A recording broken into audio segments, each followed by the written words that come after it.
And in keeping with this revolutionary media approach that President Trump deployed during the campaign, the Trump White House will speak to all media outlets and personalities, not just the legacy media who are seated in this room. Because according to recent polling from Gallup, Americans' trust in mass media has fallen to a record low.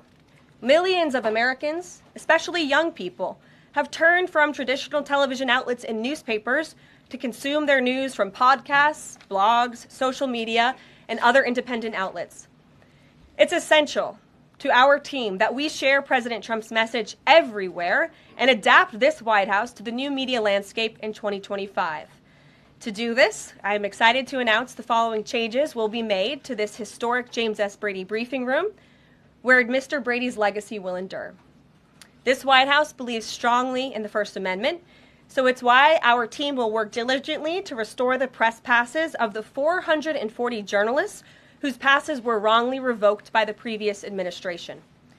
We're also opening up this briefing room to new media voices who produce news-related content and whose outlet is not already represented by one of the seats in this room.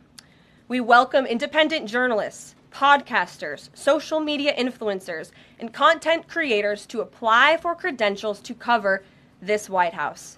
And you can apply now on our new website, whitehouse.gov/new media. Starting today, this seat in the front of the room, which is usually occupied by the press secretary's staff, will be called the new media seat. My team will review the applications and give credentials to new media applicants who meet our criteria and pass United States Secret Service requirements to enter the White House complex. So in light of these announcements, our first questions for today's briefing will go to these new media members whose outlets, despite being some of the most viewed news websites in the country, have not been given seats in this room.